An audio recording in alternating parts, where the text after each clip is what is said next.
Y'all, let's respect that. Thank you so much, and y'all look good. So in other words, that means You like the way I talk loud. keep your chatter to a minimum. You drinking complimentary Remy, so make sure you keep the chatter to a minimum. Once again, man, Wyclef Jean is here, ladies and gentlemen. Wyclef, what's up, man? How you doing? I'm good. Everybody's good. How y'all feeling out there? Yeah. Check it out. How many of y'all producers? Let me see your hands in the air. Perfect. How many of y'all artists? Put your hands in the air. How many of y'all just came to spectate, drink, and have a good time and see what goes down? Just tell me the truth.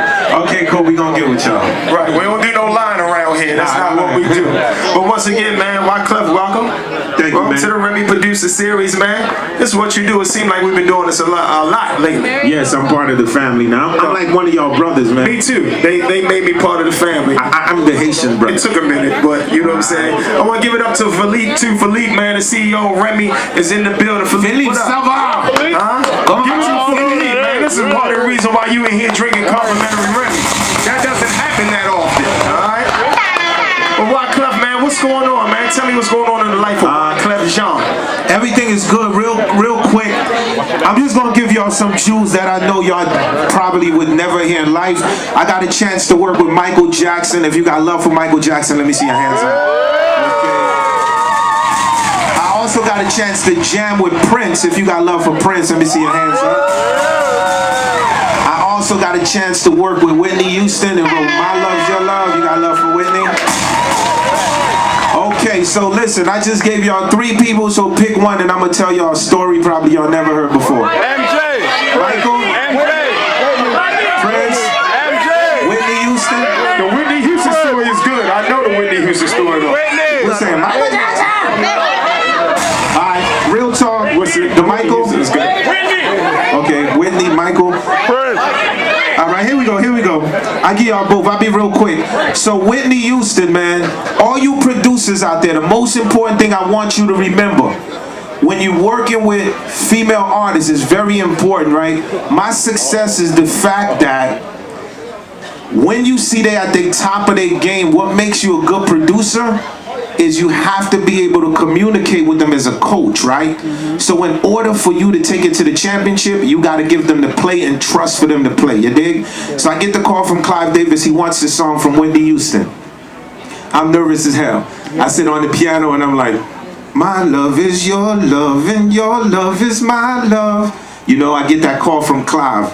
Says Whitney loves this song. Now, when I was in the hood, I used to listen to Whitney singing, I believe the children of the future. So I'm about to go in the studio with this woman. This is what makes this story unique. It was Whitney, it was her daughter, and it was Bobby Brown. Wow. Let me tell y'all the secrets about that record. So when y'all hear it, and even Clive Davis understand this because I didn't tell him till afterwards. The people that sing in background on that record is Whitney Houston and Bobby Brown. I never told Clive that. Right. And Whitney's daughter was in the studio, and I looked the way she loved her daughter so much, and I sampled her daughter singing, when you hear My Love's Your Love, she say, sing, mommy. So that was just me sampling her daughter just to show you how much love that she got for her daughter. And I start to produce the session, and Whitney's like, if tomorrow's judgment day, and I'm on it on the front line. And I hear a note, my homie, and my beautiful women, and the note sounds flat to me. So as a producer, the note sounds flat to me. But that's Whitney Houston. Right. How the fuck I'm going to tell Whitney Houston, you flat, this ain't gonna happen. But producers, always remember, you the coach, and your job is to always take it to the championship. And your destiny is always based on your honesty. So I go for it. I like that. I was a little smoked out. I went for it. I was like, Whitney, that note is a little flat. And she was like, baby, it's not flat. I just bent the note. Fam, that's crazy. I went back and I heard the note. It wasn't flat. Whitney Houston bent the note. That's crazy. You see what I'm saying? So as producers, what I want y'all to do, always leave room for imagination in the studio. That's the only way you're gonna get magic. Is so give it up for Whitney Houston, the late Whitney Houston. Yo, so Michael, okay, I see. I feel like I'm at the Apollo Theater. I love Whitney.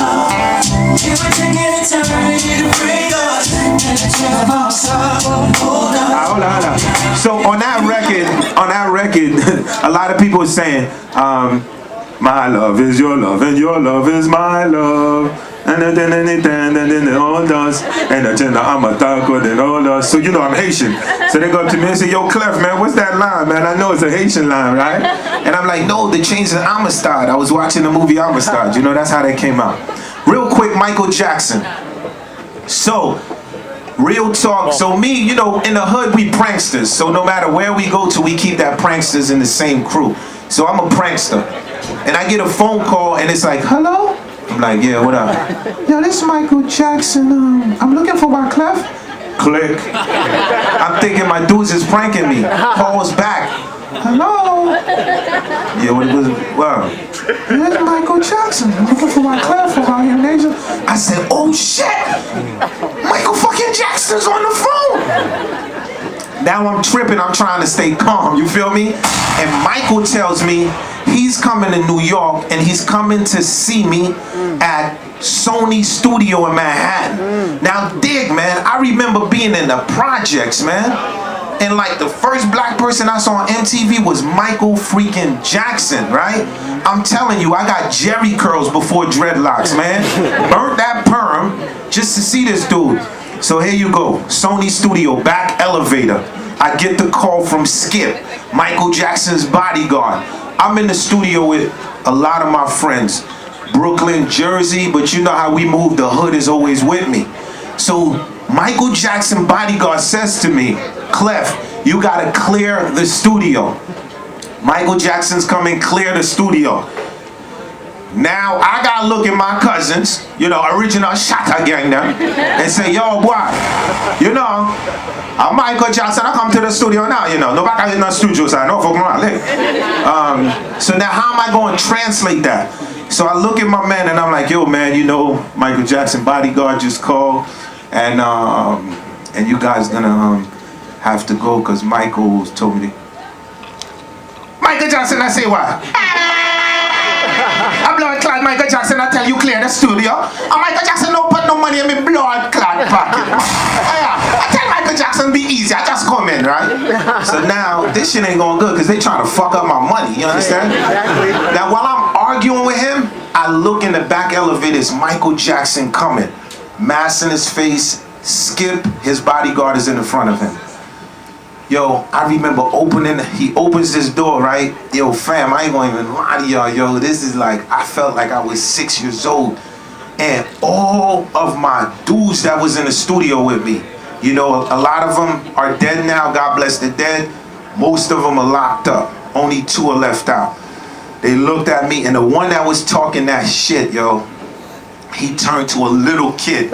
He ran up, he said, blood clot Michael Jackson! And you know, Michael still got the mask. He's looking, you know, frightened. I go into the other room. Michael starts to talk to me. I said, bro, you're going to have to take the mask off so I could see who you are, we could communicate.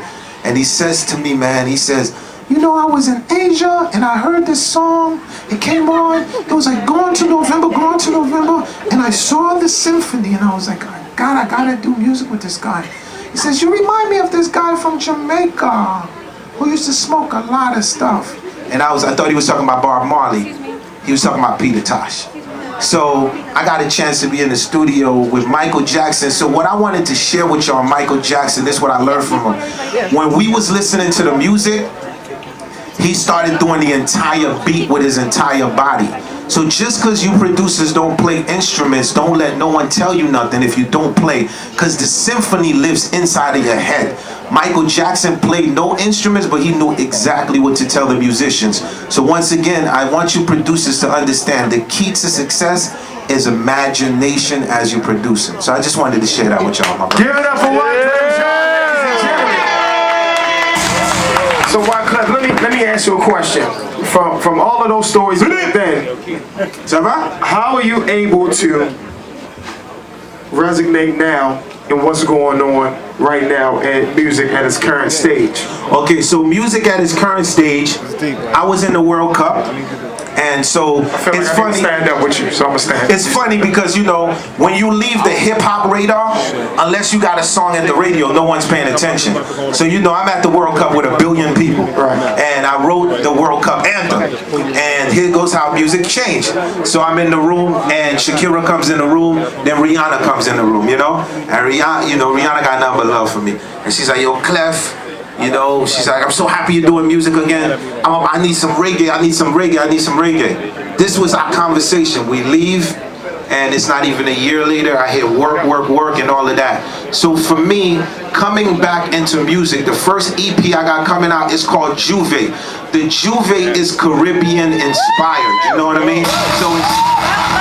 So it's sort of like, for me, coming back right now is so natural, because it's like all of the kids, the Caribbean music, even from Justin, like I remember Justin Bieber stopped six Suburbans, pull out Clef, you gotta listen to my album. Everyone is so tropical out right now. They so reggae out, they so carnival 1997. So everyone that's gonna pick up the Juve, we have original beats, original rhythm. We doing compa, we doing reggae, we doing soca, but we doing it in our own way. So we want everybody to look out for that. It's gonna be crazy. Once again, man, make some noise